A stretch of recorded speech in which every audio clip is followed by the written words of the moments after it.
Well guys, Haolonggood is back with another prehistoric mammal. This time it's the iconic woolly mammoth. In fact, it's actually an elephant in the true sense of the word, which makes it especially interesting. And although I'm more fascinated by other groups like the Dinotheriids and the Stegodontids, it's such an iconic mammal, I had to see what Haolonggood could do with it. Now, just a quick note, you'll probably notice that my table's dirty with dirt and debris, and hopefully you'll find out why in a short time. Now, this model is 13 centimeters or 5.1 inches from the back to the most anterior protrusion of the trunk, and 17 centimeters or 6.7 inches to the furthest point of the tusks. It's 10.5 centimeters or 4.1 inches at the shoulder. Now, I've seen real-life estimates of the body length from 3 to 4 meters or 9.8 to 13 feet, and then the shoulder height to be 2.6 to 3.4 meters. So, using the shoulder height, it'd be about 1 to 33 scale, and for the body length, it'd be about 1 to 30. Now, the good thing is that we have these wonder artistic models, humanoids, to help us figure it out. And so here we have the 1 to 30, the 1 to 33, and the 1 to 35. So you can make your own judgment. For me, I think it looks closest to 1 to 35. Now the weight is 260 grams, 0.6 pounds or 9.2 ounces. There are two color variants, but this time there was only one that I wanted, so it's this more reddish brown version. Now with quadrupeds, it's not always easy to get a nice pose, especially in mega herbivores. But I think that Haolonggood has done a great job. This mammoth seems to be striding forward purposefully, almost like it's about to break into higher speed. The actual form is really pleasing, with some of the more obvious anatomical features I was looking for, including the high shoulders and a slope down to the hindquarters, the layered appearance of the fur, with a variety of lengths, thicknesses and textures in different places. And of course, those famous huge and spiraling tusks. A seemingly small point is the angulation of the trunk here, this sweep here, which for me captures a liveliness of actual movement during locomotion that looks very natural. So let's get to it.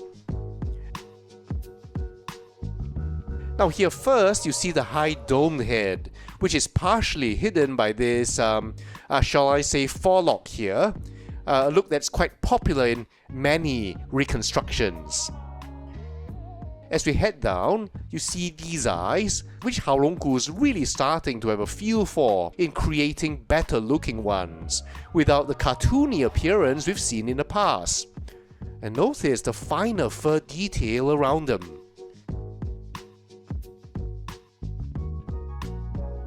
We see also the small coal-adapted ears, and if you just look inside here, look at those fine furry textures on the medial pinna.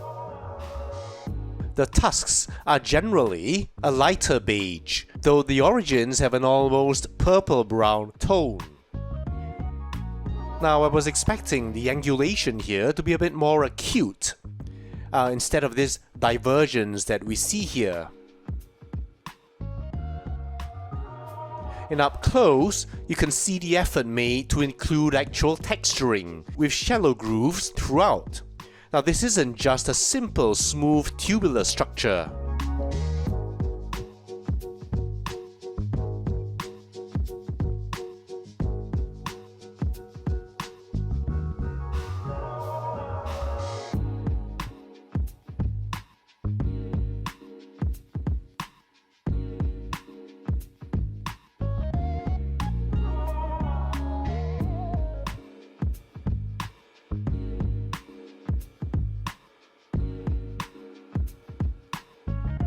Now looking at where the tusks emerge, you can't help noticing the fine detail of fur. And you can see as we follow the trunk how pleasing Haolonggood has created that layered appearance, not to mention a very nice blend of colour.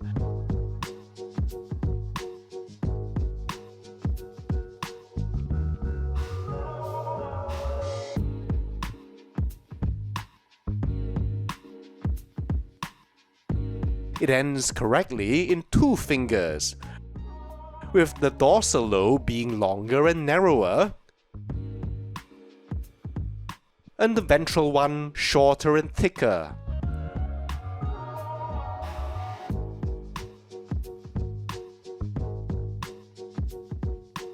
It even has suggestions of a trunk mitten, which you see in this expansion here. The idea being that when cold, the trunk tip could be curled up and then tucked away for protection.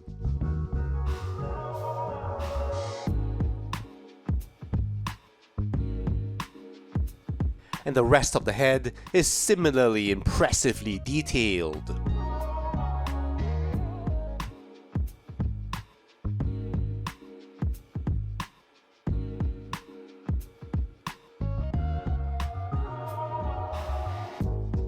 Now in the body, you see that tall, fatty shoulder hump, sloping down to the hips.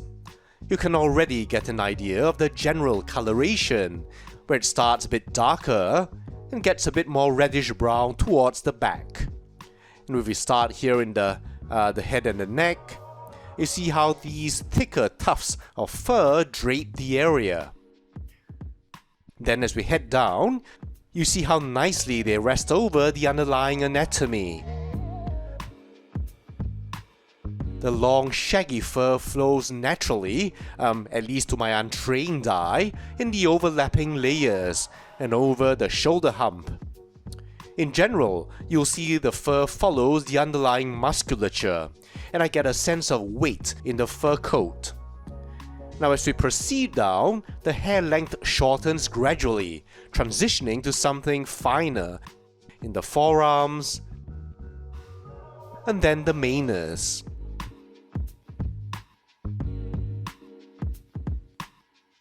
And you see how the subtle coloration shifts as well, being darker anteriorly and redder towards the rear. And I'm happy that these nails aren't just painted on. They're actually sculpted as different structures.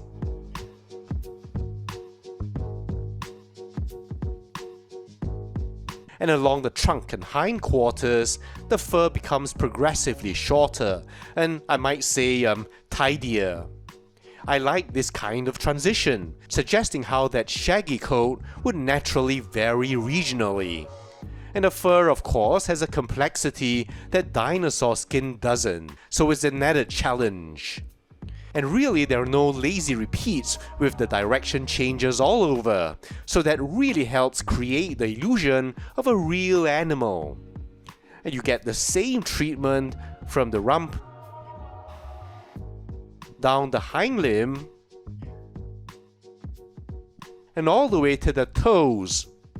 And I should mention that just like the hands, these nails aren't lazily painted on. They look separate.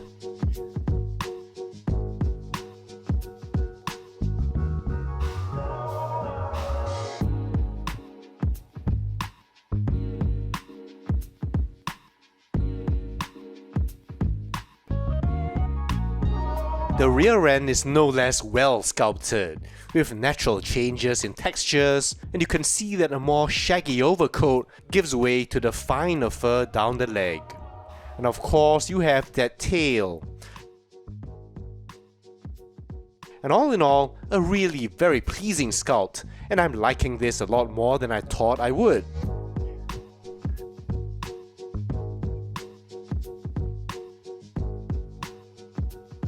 Now let's get to the comparisons. First, let's look at the TNG Woolly Mammoth.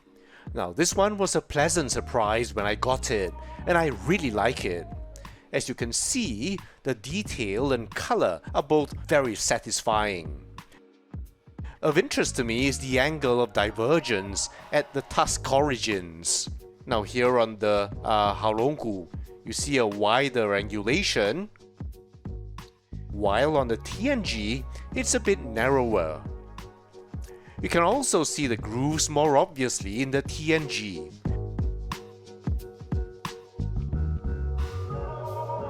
And the coloration looks more pleasing to me, almost having a kind of a lacquered appearance.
Next, we have the only other mammoth I have, the Carnegie Collection Mammoth, and still a favorite of mine over the years. Obviously, this is one massive monster, and one of my heaviest Carnegies. And you might like to see today's star with other proboscideans. And here we have the Eofauna Columbian Mammoth.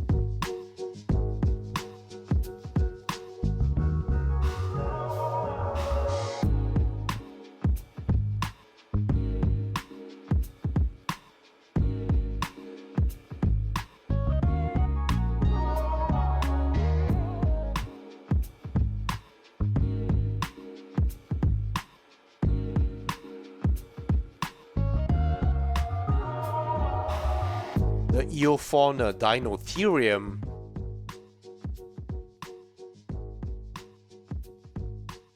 I think it's worth looking now at some of Haolonggood's prehistoric mammals so far. So here's the Haolonggood Coelodonta, and the very recent Haolonggood Paraceratherium.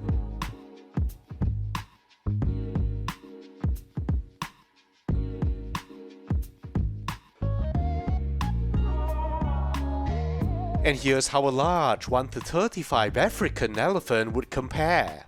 And unlike larger mammoths like the steppe mammoth, the average woolly mammoth was actually comparable in size. To finish off, here's the PNSO Wilson T-Rex, and then the Cameron T-Rex. Now I'm really happy with this woolly mammoth. This iconic animal hasn't always been as interesting to me as some of the other proboscideans, but is a perfect example of how when a model is really good, it stimulates the interest. I'm certainly going to learn more about woolly mammoths at some point. You guys probably know a lot more about this magnificent animal, so I look forward to hearing your comments. Let me know what you think, and I will see you in the next video.